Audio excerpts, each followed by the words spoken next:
Dark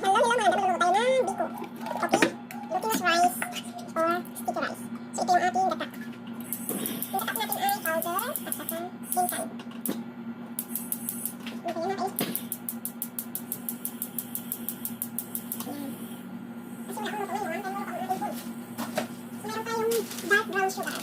Meron dark brown sugar and powder. Powder. Powder.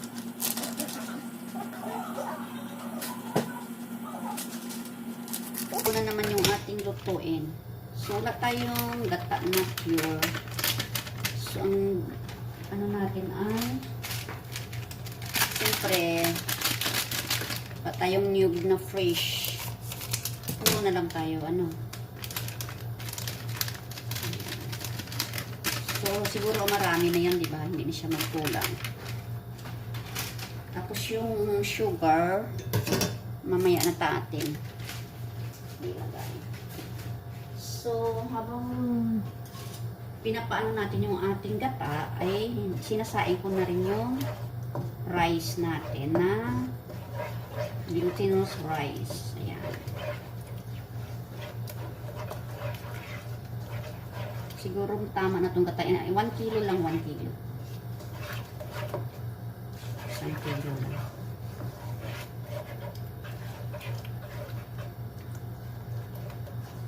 Nabubuo pa yung kanyang powder. Siya mga langga. So, ayan na nga mga langga. At tayo ay nagawa na. So, i-ano na, ilatik natin siya. Try natin ilatik. Pero kung hindi man siya ilatik, okay lang naman, di ba? Basta, konti na lang yung natira. Yung parang nagmamantika na siya.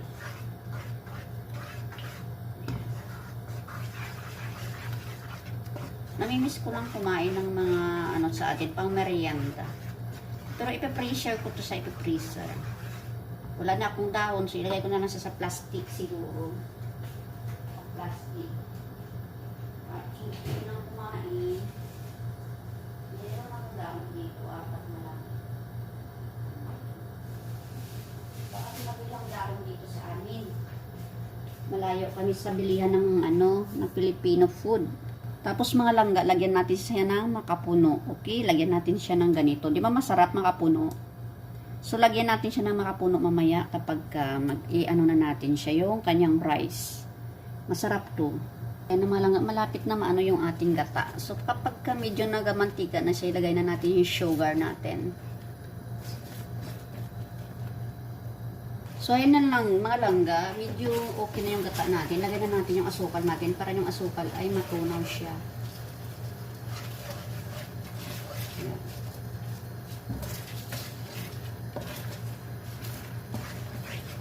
Ayan, para maganda siya, di ba? Kaya ko siyang ilatik. Gusto ko lang siyang ganun, tapos ilagay yung asukal. Siguro hindi ko siya masyadong dagdagan ng asukal. Kasi baka sobrang tamis naman na. Bawal sa atin yung tamis. So, tama na siguro yan. Ano? Sa 1 kilo. Baka sobrang tamis naman eh. Okay na yan siya. Hinaan natin yung apoy.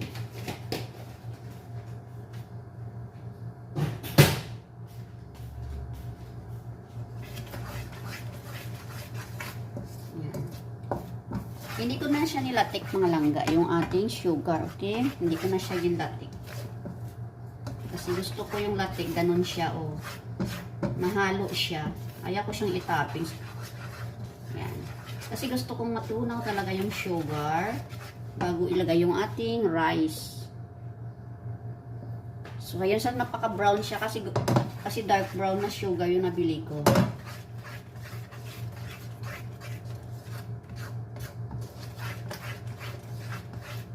Lagyan pa natin siya ng makapuno mamaya, 'di ba? So okay lang yung sugar natin, 'di ba? Kasi may makapuno pa tayong i-add mamaya.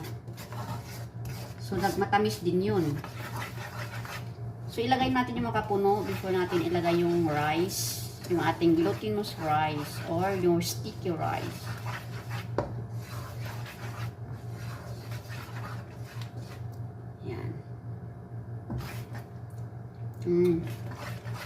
Yummy. Kasi yung rice natin ay sinasaing pa sa rice cooker. Sarap siya lang. Sarap siya, masarap. So, mayroon tayong makapuno, of course. Lagyan natin siya ng makapuno. Nilagay na natin yung ating makapuno. Ayan, may makapuno na yan po. Ayan, may makapuno. Nilagay ko na yung makapuno. Hindi ko pala na-open yung cellphone ko. Hindi ko alam na nagbablog ka. Ayan. Mayroon na yan yung makapuno natin. Andyan na siya. Ayan na siya, mga langga. Ayan, nilagay ko na yung makapuno, ha. Yung ating buko. Ayan. Malapit na maluto yung ating rice.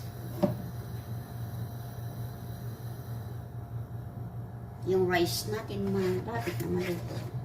Yung mga simpleng merienda sa probinsya, province life. This is my food when I was in the province. Ayan. Merienda or snack.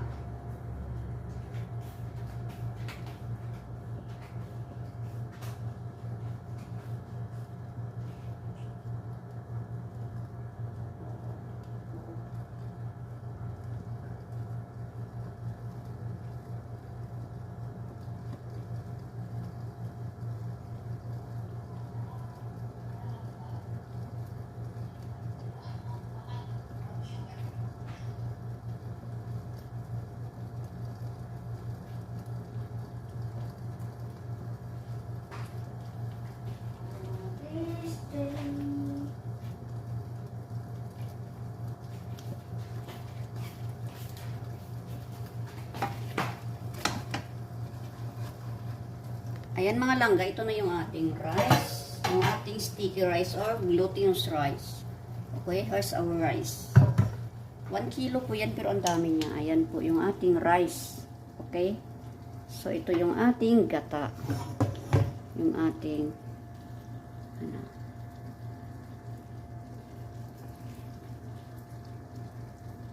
Ayan. Ayan siya. So, ilagay na natin. I-add na natin yung ating rice sa ating sugar and coconut milk. Ayan. So, dito na tayo. Dito lang isang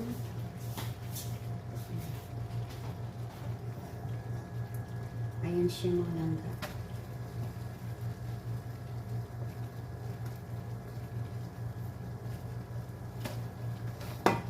Ayan.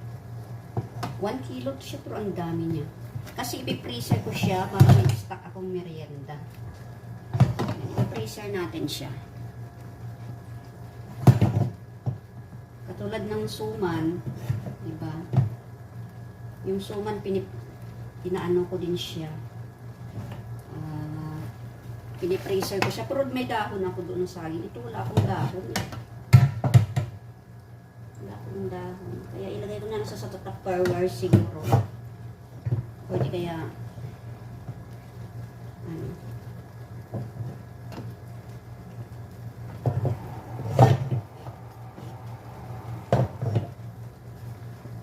Maganda yung pagsain ko ng bigas. May tutong siya. Isali ko yung tutong kasi gusto ko yung tutong. Ayan, nagtutong siya guys. Kasi kunting tubig lang nilagay ko sa ano na, pressure cooker. Ito, pressure cooker. Doon ko siya gisain. So, kasi hindi naman natin ibenta, isali na natin yung tutong, diba? Isali ko na yung tutong kasi hindi naman siya pambenta. So, ngayon siya mga langga.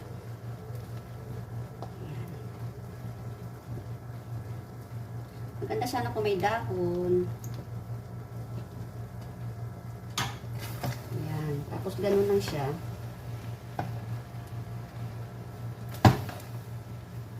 Ayan.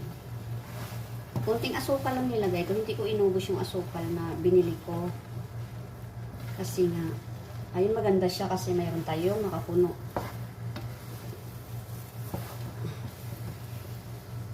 So, haluin lang natin hanggang halo yung ating sugar sa rice.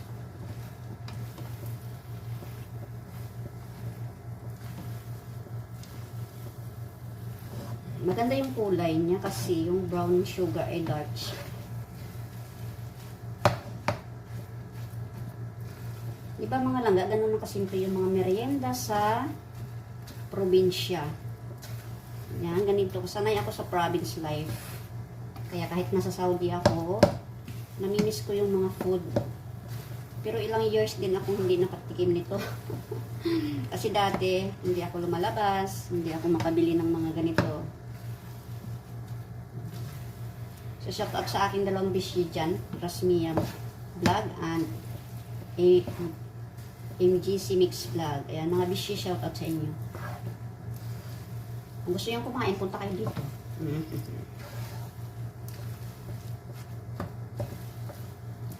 Ayan. Diba mga langga, maganda siya.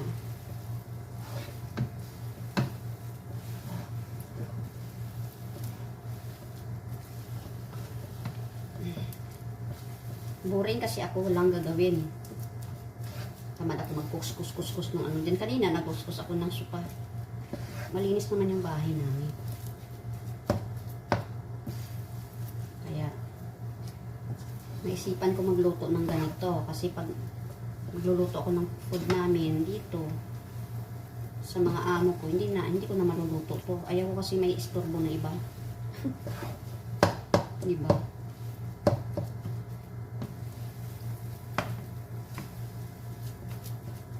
Halo-halo lang hanggang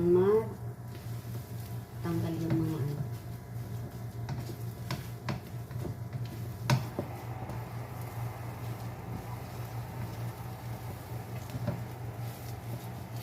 Tapos palamigin ko siya, ilagay ko sa mga lagayan na pwede ipi-freezer.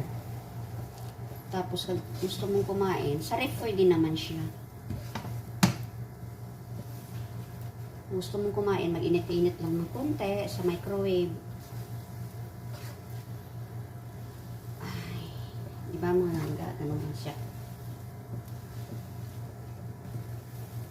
Kapagod din maghihalo, ha? Ang ganda kasi ng malagkit dito. Tapos, ang mura lang ng mga malagkit dito. Mayroon siyang 6 real something lang. Nakabili akong paraan. Not sale.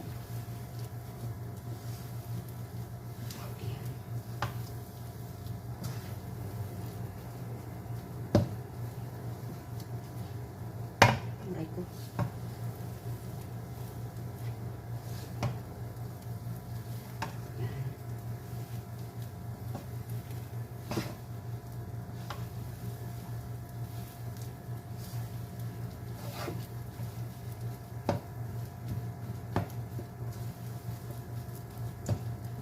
Maganda yung bigas natin, hindi siya hilaw. Diba maganda kasi yung sinaingan ko. Ayan. Magbibidyo muna tayo. Ayan siya mga langka.